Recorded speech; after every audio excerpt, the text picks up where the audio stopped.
services companies to disclose this kind of information. So we were very cognizant of that when we developed our questionnaire, and we have a team based in Brussels who we work closely with policy developments. So it's good to know you will be staying ahead of the curve on regulation by also disclosing this questionnaire. So looking then at the scope, the kind of industry coverage and scope of the financial services questionnaire, it will be applicable for publicly listed financial services companies falling into the categories you see over here on the right-hand side in the icon. But just a quick note that asset owners won't be given it, so pension funds or stock exchanges, rating agencies, etc. And a little bit then about the questionnaire itself. It is a climate change questionnaire, but for the first time we're actually going to include one question on water and one question on forests within this questionnaire. And the questionnaire is mainly qualitative indicators, but there is a quantitative section about scope 3 category 15 investments. I'll cover that a bit more later on. So yeah, I'll dive then into the questionnaire itself. As I've already said, these are the types of companies who will have to submit it: asset managers, asset owners, but just on the investing side, banking, so lenders and insurance underwriters. And the focus of the questionnaire will be on the lending, investment or underwriting portfolios of the financial services questions. So the portfolio's exposure to climate related opportunities and risks, crucially. And also, do they have exclusion policies, for example? Do they not invest in certain types of companies? Then crucially, their engagement with clients and investee companies. So are they pushing the companies in which they're shareholders to take action as well, maybe to set ambitious targets or to disclose themselves? And then a really important part of this questionnaire is the portfolio impact part. And actually, we have, for the first time, created a new module specifically for the financial services sector. So generally, when we have sector-specific questionnaires, they just have extra questions added into the modules, like Anya showed you earlier on, into those existing modules. But because there is a real special emphasis on financial services and on their impact through their portfolio, as you see here, there's this new module, module 11, on portfolio impact. So yeah, really this is where a company can talk about whether they are conducting an analysis to understand how their portfolio is impacting the climate, and are they calculating and then reporting their emissions affiliated with the portfolio, so the scope 3 category 15, as I mentioned. And I mean, the aim of this overall would be with the hope that a company could say whether its portfolio is actually aligned with the Paris Agreement, with 1.5 degrees of warming. That would be the goal at the end of it. So bearing in mind that this is very new to everyone, oh sorry, before I do that, I'll just show you here. This is the pathway for module 14 on portfolio impact. As you see, the first question is asking, do you conduct an analysis to understand how your portfolio impacts the climate? And if you answer yes, then it really delves into the scope 3 category 15. And can you even provide a breakdown of that by industry or by asset class or by country and region? So you have various pathways. And yes, as I was saying, this is very new, and so we're trying to provide some extra guidance here for companies who have to answer it. So I've linked here just the normal questionnaire reporting guidance and scoring methodology, but also some additional resources like a briefing document, an in-depth webinar, which I'd highly recommend listening to if you are a financial services company. It's an hour long and really delves into the new questions and what they're asking you in a lot more depth than we'll have time for today. And then also a blog post by our global technical director, just explaining a bit about the rationale behind the development of the questionnaire, it is important to note we've undergone a really long consultation process.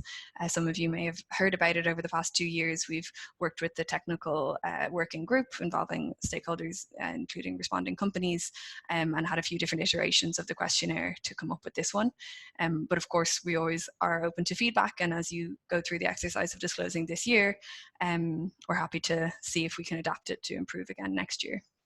And then the last resource I have here is this mapping document which we worked on, and that's more on the policy side, as I said, because the EU Action Plan on Sustainable Finance is really moving quite quickly now, the kind of Green New Deal as they're calling it, and a lot of this is going to be about transparency and increased disclosures. And so we did a mapping of how CDP's work already aligns quite nicely with the various aspects of that Sustainable Finance Action Plan, and that's the document I have linked there. So yeah, that's a kind of quick fire summary of financial services. As I said, I know as well quite a few on the call this isn't relevant for, so it's why we're not deep diving, but I would really encourage looking at the resources I have shared. And then moving on to the real estate and construction. I've grouped them here because it is possible that companies actually see questions from both, because if depending on where their work falls in this activity. But before kind of delving too much into it, I think it's important to note that this industry is very high impact, but not really in direct operations often. So it's a lot of the time through a value chain. So in construction, upstream, you might have the creation of very high emitting materials like cement and steel, or even the emissions from heavy use of machinery. And then you also have downstream the use phase of the buildings, and that's often where a lot of the emissions lie.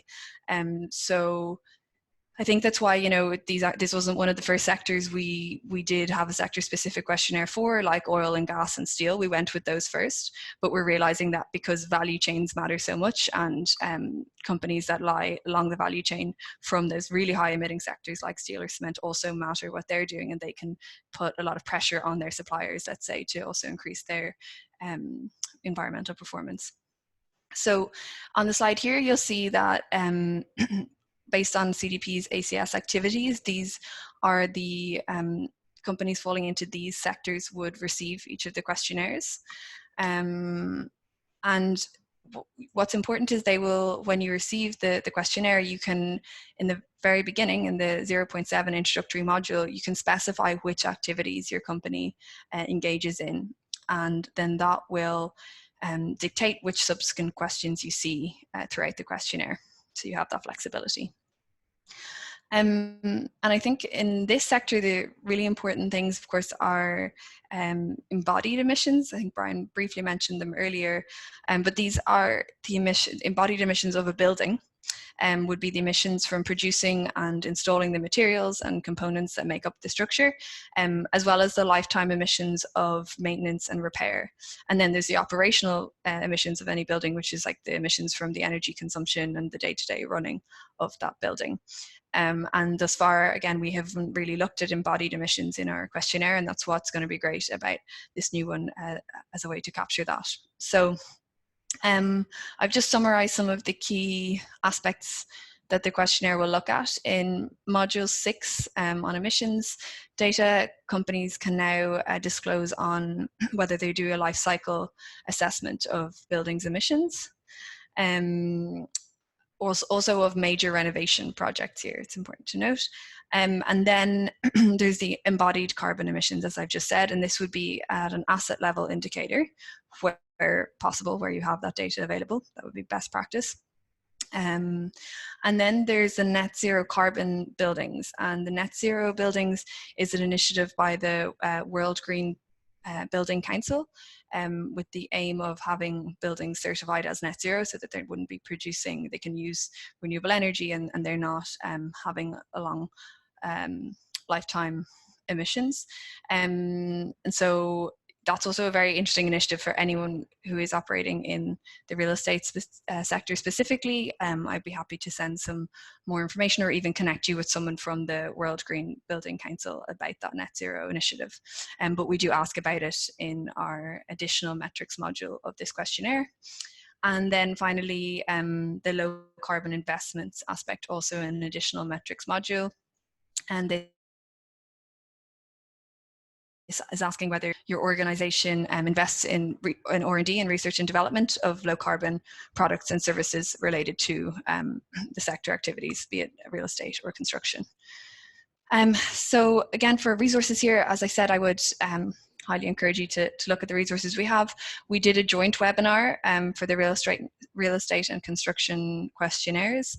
But again, that's an hour long. And I think if you're going to be answering that questionnaire this year, I'd highly encourage you to listen to that recording, where you can really delve a bit more into the specific questions asked and the rationale behind it and the type of data we'd expect. But I would just note again that, like we mentioned earlier, because these are new sectors, this year we will be doing a light touch scoring approach, meaning that not a lot of points would be given at the management and leadership level. Rather, we're really just incentivizing that disclosure and awareness level. So just about getting whatever data you do have in there, rather than setting the bar very high in terms of ambition. So yeah, that sums up my sector part. Maybe we could pause for questions now, and then I'll move on to water and forests.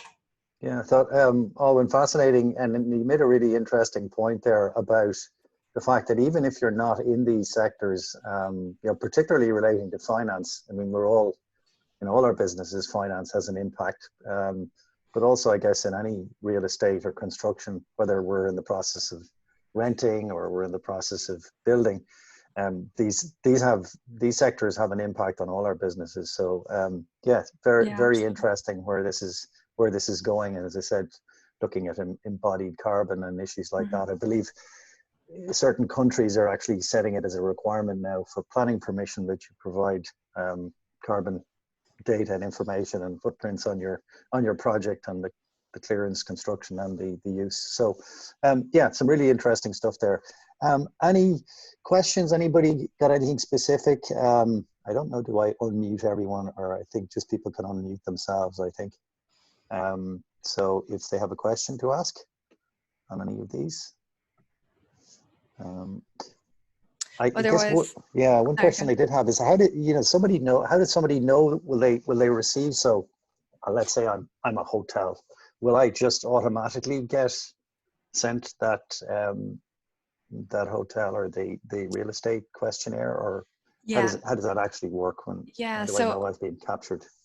On the response dashboard in your system, you'll be able to see the ACS that you've been allocated, and therefore the questionnaire which you will be expected to answer.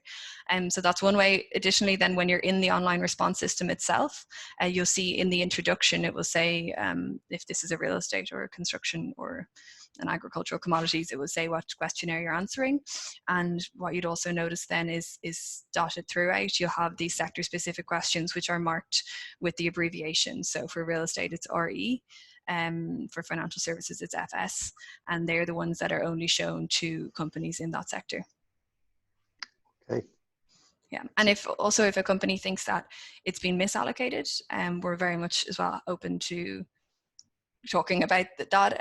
We use Bloomberg data usually for the companies that don't choose it themselves, for the ones that we actually allocated to them, and we have a data team who runs an analysis on that, looking at the revenue and the activities associated with that revenue, and then mapping it onto our classification system. But I know it might not be a perfect science, so do feel free to get in touch if you think it's not suitable for what your business is really doing.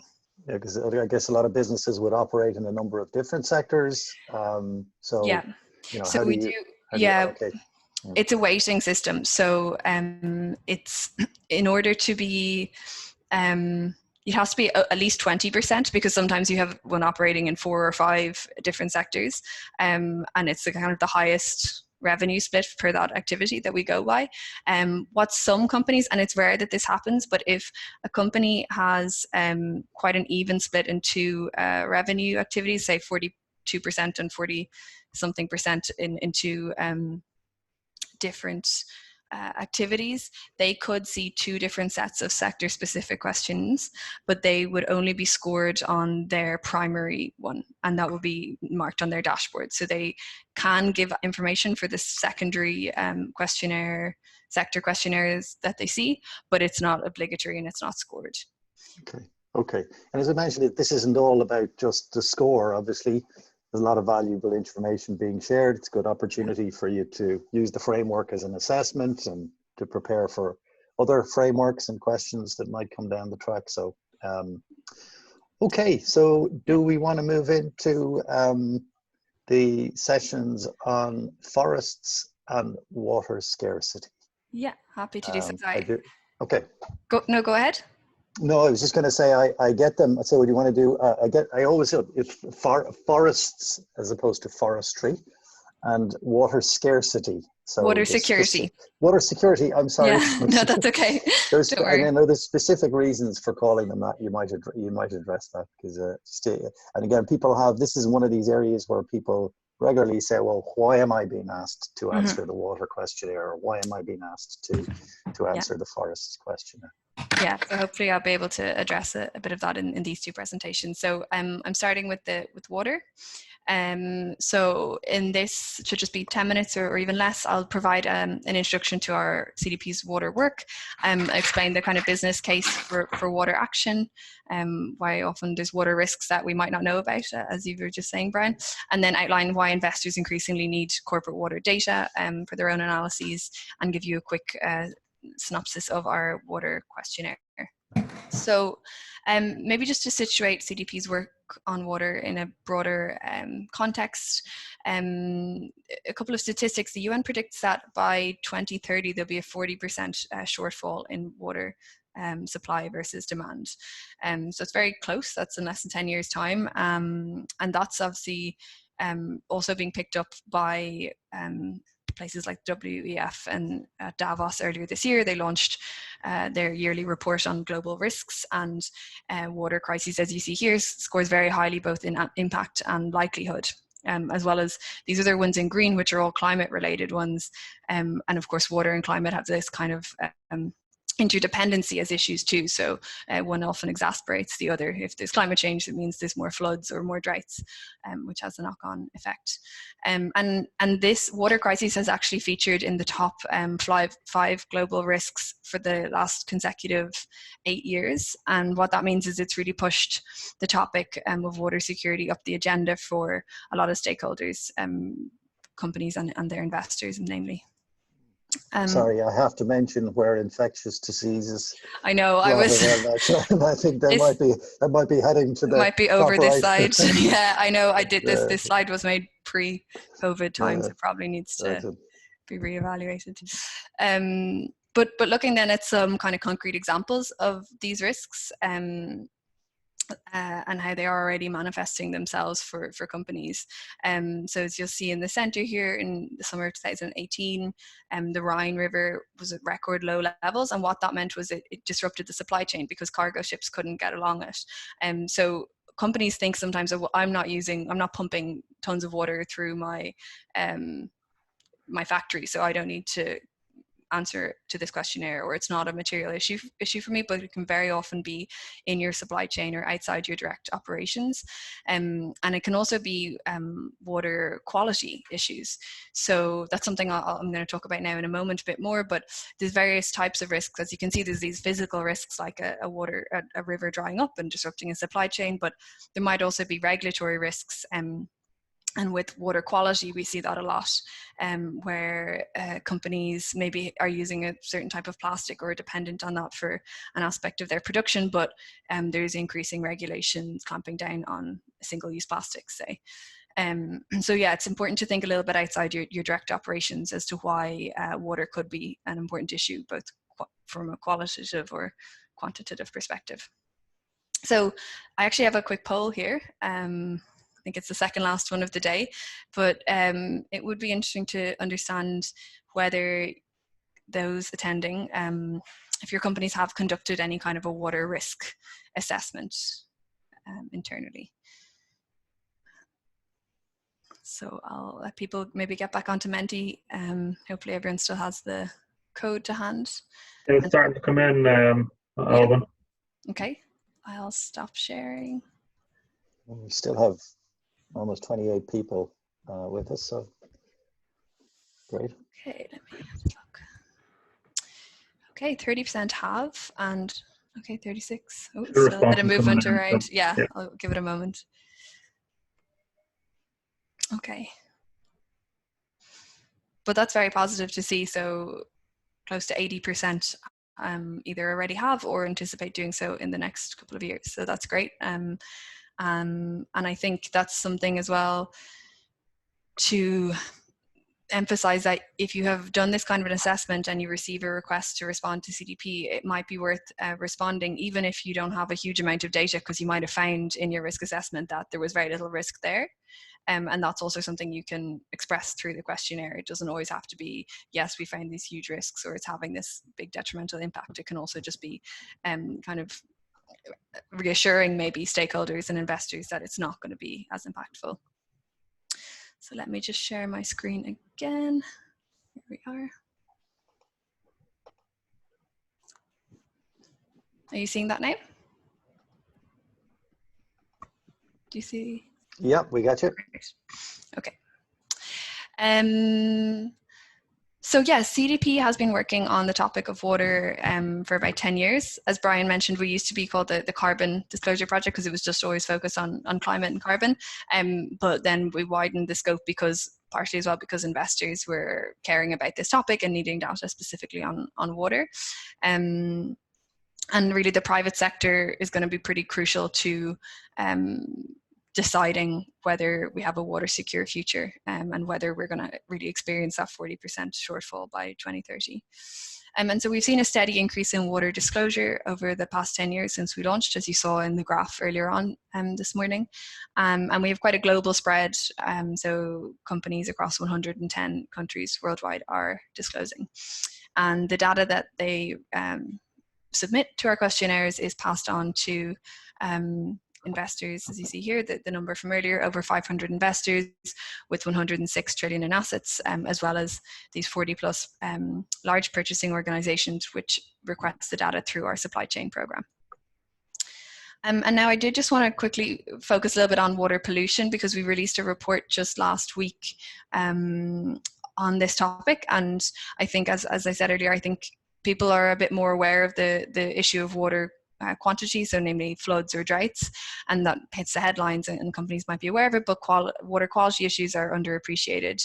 And there's three kind of root drivers of significant risk when it comes to water quality or water pollution.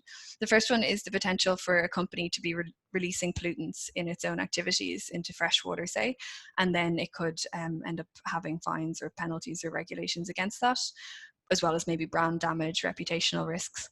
The second is having a heavy dependence on polluting properties in the goods or services that you sell, so maybe plastics. And we've seen recently, like even an EU-wide ban on single-use plastics coming down the line. So again, that can actually hit a company's profitability if they're really dependent on that.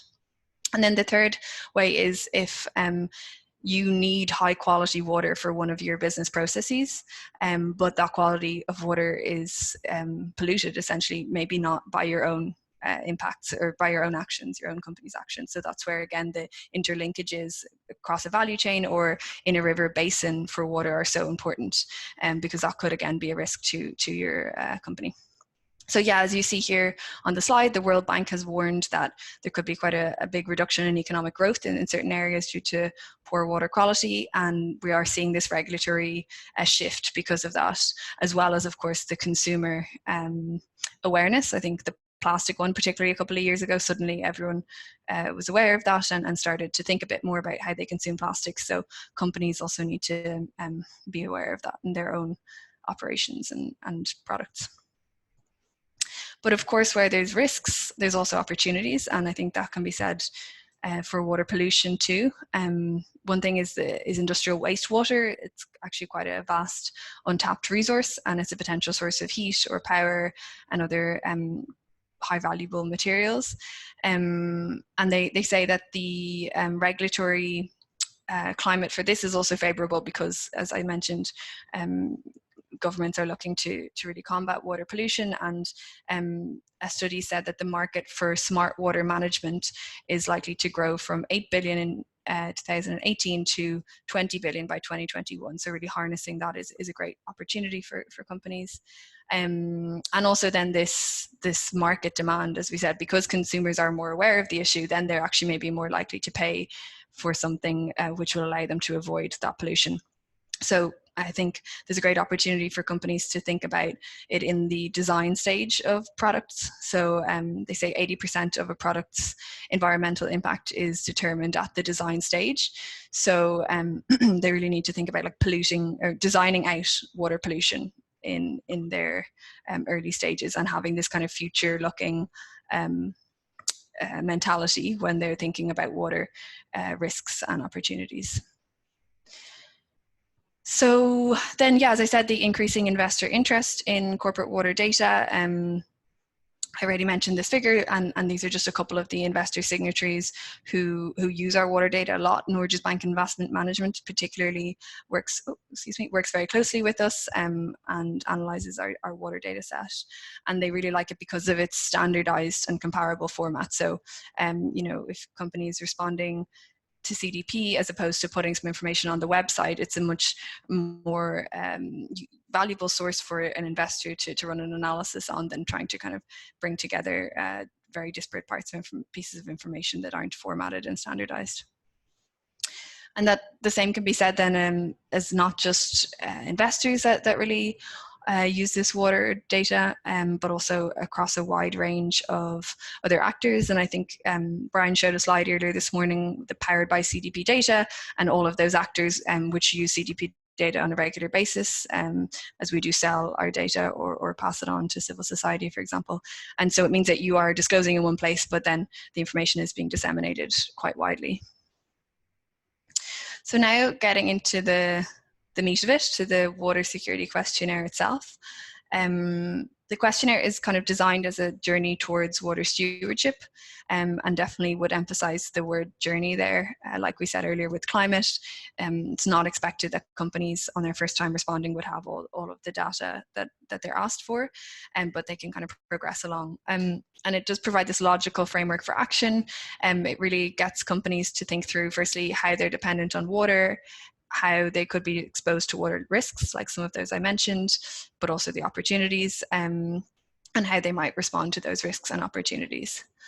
And to make it maybe a bit less overwhelming for any company considering starting this year on water disclosure, the next two slides I've just highlighted a couple of the modules, which I would say are quite important, and which you could maybe start looking at. So the first is current state. This module asks company to provide an overview of the importance of water in your company's operations. Do you have a current dependence on it, or do you anticipate that changing in the future? And as I said, this one would look at your dependence, asks you to look at your dependence not just directly in your operations, but also through your value chain. So that, as I said, could be the supply chain, but also in your use of sold products. So maybe you're selling a product which relies on a very steady flow of water to be used. And if you're operating in markets where water scarcity is likely, that's actually a risk then to the sale of that product. And this current state module is really the bedrock of the rest of the questionnaire. And the next one I'd highlight then is procedures. So this is asking you about whether you have a water risk assessment process in place. And like with some of the questions we talked about earlier in the climate questionnaire, if you say you do have a risk assessment in place, then you're asked to describe it. And if not, then you can explain why you may not. And you also have the option of either saying that you have evaluated it, but you don't find any risks, and that's okay, as I said, because we also just want companies to be looking at the topic and delving into it as a start. So the next one then is the risks and opportunities. Here, a bit like with climate, you can define what a substantive risk would be to your business, and then you can disclose on whether there are any risks. and whether you're responding to those risks. And then finally, there's an opportunity, or I should say a chance, to report on any opportunities that are related to water. So like new product innovations or recycling of wastewater to harness it. And then finally, the governance module, again, a bit like climate change, CDP would see it as best practice that there's board level oversight of water, as well as having a public water policy. And then even depending on the company, potentially some employee incentives tied to water targets, let's say. So it's a quick fire wrap up of the water questionnaire. We do have some more resources available for this. And again, I'd really encourage you to explore those. Some of them are the kind of standard CDP ones, but I've also linked here some tools, for example, by the CEO Water Mandate, which is a coalition of a few NGOs, of which CDP is one. And they have set guidelines for setting targets, as well as a WWF water risk filter tool, which is a tool where you can use to help run your own water risk assessment process. And I actually ran a webinar with WWF last year, which shows how you can use their tool to run the risk assessment, and the outputs from their tool can actually just be used directly to answer some of your CDP questionnaire. So it's very helpful. Conscious of time here, I'm going to go straight into forests, and then we can leave some time for questions at the end. So yeah, similarly as I did for water, I'll explain a little bit of why forests can be an important topic, even just for companies that aren't necessarily using tons of wood in their operations. There's also sometimes more indirect impacts. So to kick off with a bit of context, deforestation is a huge source of global emissions, and if tropical tree cover loss was if you compare it to other countries in terms of its emissions, it would rank above the EU and just below the United States, third in the world for CO2 emissions. So it's quite a shocking statistic. And the private sector really has a big role to play in ensuring that this deforestation doesn't continue, because they can ensure that you're not buying materials that are coming from threatened forests in your supply chain. And that's where this comes in. So commodities that are used as key ingredients or components are found in a wide range of industries. And here's just a couple of examples of them. And I think that's where it really shows maybe sometimes why a company receives the questionnaire and doesn't always understand, but it's actually maybe not timber as a commodity, but rather one of the other commodities, which I'm going to show you in a couple of slides, which maybe they're using in one of their products and therefore having this knock-on effect down their supply chain. So looking then at some of the risks, I mean, similarly to water in terms of the type of risks that a company could experience when it comes to forests. So I think the first one's really important here, and we saw it a lot last year with the Amazon fires, and then there was a huge amount of scrutiny on companies as to whether they had any connection to sourcing materials from the Amazon fires, which might have been driving that deforestation. And there's a lot of work and campaigns and advocacy done by organizations kind of highlighting companies that are involved in it. So disclosing to CDP can be a good way to show that you are being transparent in any work you're doing with these forest commodities, and to kind of counter that.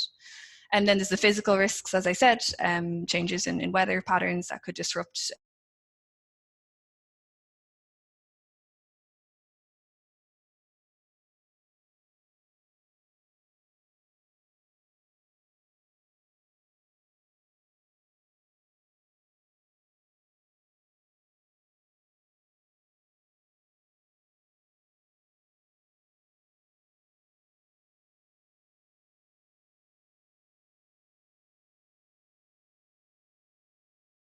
portfolios. And forest issues for certain industries help to determine a company's eligibility for investment. So they're really looking at that, whether they would invest in a company would be based on whether a company is being transparent on its work on forests, and hopefully mitigating any potential deforestation in its supply chain. So just quickly on the regulation side, as I said, the EU Green Deal is going to integrate forests into it in a number of ways. And really the underlying key aspect of it will be this increased transparency as an objective of the EU plan. And now into the commodities part. So as I said, it's not just timber. Sometimes people think of forests and they just think of wood. But actually, because in order to grow soy and palm oil and to graze cattle, often forests, that's the main driver of deforestation, rather than actually the using of the timber. And so that's why we look at these various, the 4 main forest risk commodities that CDP covers in our questionnaire is timber products, soy, palm oil, and cattle. So I have a quick last poll, which is, do you, any of your company's products use these forest risk commodities either directly or in the supply chain? So maybe I'll just quickly switch back to this slide so you have the commodities and kind of all their constituent parts here as you answer that poll. And then Declan, let me know when I can stop sharing. It's live there now, Alban, so whenever. Great.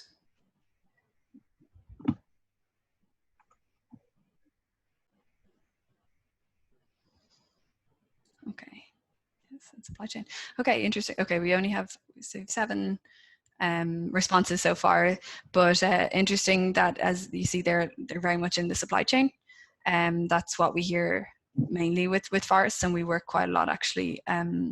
Our supply chain program works on the topic of forests a lot, because sometimes the company doesn't really have that much insight into if commodities are being sustainably sourced, because it's down a few tiers of their suppliers. So definitely that's interesting to see there.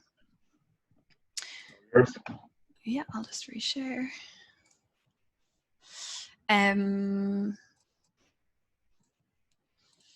Okay, so then finally onto this CDP Forest Questionnaire. Similarly, it has this kind of logical structure to help a company understand commodity-driven deforestation risks, but also opportunities, and from their value chain, which very much links back to what we've just seen in the results of the poll. Oh, excuse me. And yeah, this one, I think the third point there is very important, and we really encourage in fact effective engagement with suppliers, because that's the key to firstly understanding what they are doing in terms of sourcing these types of commodities, and then hopefully improving practices. So the questionnaire modules in forests are quite similar, I would say, to water.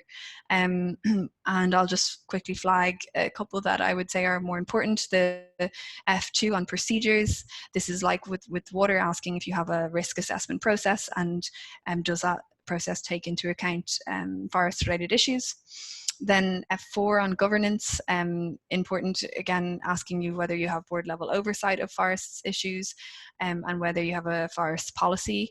And if you do have a forest policy, is the policy commodity specific? Because of course not everyone responding to the CDP questionnaire needs to respond on all commodities. So you can just respond on palm oil because that's something that you use in your products, and you can ignore, basically then you would just choose in a drop down at the beginning of the questionnaire that palm oil is your most relevant commodity, and then all of your answers just pertain to that. And then the next module I'd highlight is implementation. So that collects information about your actions. So do you have targets and traceability on your sourcing of commodities? Do you comply with regulations? Or do you also comply even with your own company forest policy? And it also includes some questions on your engagement with smallholders and, excuse me, jumping around, with suppliers and smallholders. So I think that's that on the questionnaire. Yeah, just as I said earlier, the CDP supply chain program is particularly relevant often for the topic of forest. So if it's something you'd like to explore, please get in touch and we can link you up with someone from that team. Super. I think, yeah, I'll skip over this last two because this is again similar to water, but I just direct you there if you do want a bit more info. These are all the forest specific resources that we have. And that's that. Excellent. Oh, well, thank you very much. That was really, really excellent. And I know we've been a little slower in terms of forestry and water, but I think there's great benefits, as there are with the regular questionnaire, to starting the process. It impacts all of us. We were doing some work recently around food footprinting, and the amount of soy and forestry impacts in our food systems is enormous. So it impacts us all. So even worth the insight. Declan, I know we were going to do some wrap-up test polls at the end, but we've kind of, we've done a lot. I think we're probably good for the day. We were going to test everybody as to whether they were listening. But you've all done such a great job of participating in the polls and being on. I think we might leave it there. Just a few closing remarks to say, I know it's a high bar for many of us. A lot of the value is in starting the journey. Getting on the train. CDP, the bar continuously is being raised, so the longer we leave it, the harder it's going to be to catch up. So there's lots of help. CDP itself produces great guidance. We'll be sharing the slides. Alwyn gave us lots of good references, as did Anya. Obviously yourselves, CDP Ireland Network, Clearstream, and there's help out there for people. The network, if you're not part of the network, we're on CDP Ireland Network on LinkedIn, or you can email any of us and we'll get back to you on any questions. Just a few thank yous. I'd like to thank KPMG again for their support with today's training, Grania, Shay, and I don't know whether to describe him, my lovely or beautiful or handsome assistant, Declan, who did a great job on the polls. Well done, Declan. Thank you for that. We will be doing more training. The Dublin Chamber is also hosting a range of training programs on a whole range of sustainability initiatives, but one would be on carbon accounting, and they've asked us to do a CDP session for them, so keep an eye out for that. We will be asking you if you're interested in doing what we call advanced scoring training. We did this last year. It was a paid session for the A students amongst you who are keen to really to kind of perfect your score, either B or A scores. We did some specific advanced scoring training. It will be paid, albeit it'll be a relatively low bar. Yeah, I suppose I think that to thank our presenters, Alwyn and Anya, gave up a lot of their time. It's really valuable. Thank you very much. As I said, Alwyn, it's great to have your personal support for us and all the responders going into the reporting season this year. And thanks all of you for being so patient and staying on for so long. Stay safe, mind your families. We've generated a lot less carbon by being on Zoom today rather than all meeting up. It's a pity because we all like to see each other and all the rest, but yeah, maybe this is the new normal. So mind yourselves, and we look forward to talking to you over the next weeks and months. Thanks, Brian. Thanks, everyone. We will be sharing all the slides and most of the recording, because I did miss a bit at the start. So thanks all. Take care. Take care. Bye-bye. Bye-bye.